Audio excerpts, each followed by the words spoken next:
আসসালামু আলাইকুম বন্ধুরা, আমি আমার রান্নাঘরে চলে এসেছি। আজকে নিয়ে এসেছি ডাল পুরি। কীভাবে তৈরি করব সেটা আপনাদের দেখাবো।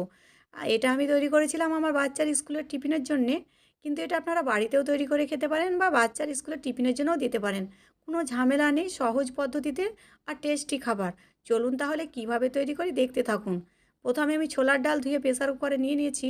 ওতে পেঁয়াজ কুচি দিয়েছি, রসুন দিয়েছি, কাঁচা লঙ্কা, আদা কুচি আর স্বাদ মতো লবণ, একটু হলুদ আর পরিমাণ মতো পানি দিয়ে প্রেসার কুকারে 3টে সিটি মেরেছিলাম।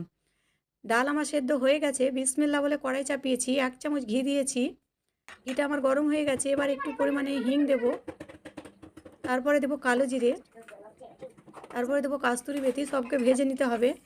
তারপরে আমি ডালগুলো দিয়ে দিয়েছি। ওর উপরে জিরে আর মোহরি গুঁড়ো আর গোলমরিচের গুঁড়ো, স্বাদ মতো একটু চিনি দিয়ে ওকে ভালো করে নেড়ে নামিয়ে নিতে হবে, একটু শুকনো শুকনো করে।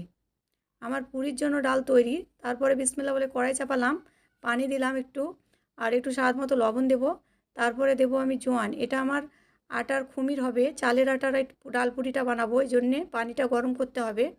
তারপরে বিসমিল্লাহ বলে আটা দিয়ে আটাটাকে নেড়ে চেড়ে খুমির তৈরি করতে হবে। দেখতে হবে যেন কাঁচা না থাকে ভালো করে। তারপরে আমার খুমির হয়ে গেছে। এবার এটাকে গরম গরমই হাতে সানতে হবে। ঠান্ডা পানি দেবেন হাতে আর সানবেন, তাহলে গরম লাগবে না। এটাকে এইভাবে সানতে হবে, নাহলে গোটা হয়ে যাবে সুন্দরভাবে। তাহলে রুটিগুলো ভালো হবে আর পুরিটাও খেতে ভালো হবে। এইভাবে সব রুটিগুলোকে বেলে নিয়েছি একটা একটা করে। রুটি আমার বেলা হয়ে গেছে। গ্লাস দিয়ে আমি লুচি কেটে নেব। লুচি আমার কাটা হয়ে গেছে। সব লুচিকে এইভাবে কেটে নিয়ে তারপরে একটা লুচি নিয়ে ওতে 1 চামচ ডাল ভরে আর একটা লুচি দিয়ে ওকে আঙুল দিয়ে চিপকে দিতে হবে। ডিজাইন করে দেবেন এইভাবে, তাহলে দেখতে ভালো লাগবে আর ডালটা বারও হবে না। আমার সব পুরি হয়ে গেছে।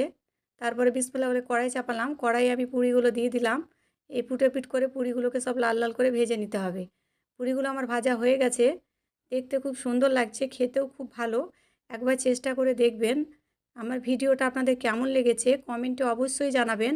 আর এরকম নতুন নতুন ভিডিও পেতে আমার চ্যানেলটা সাবস্ক্রাইব করে দিবেন। ধন্যবাদ।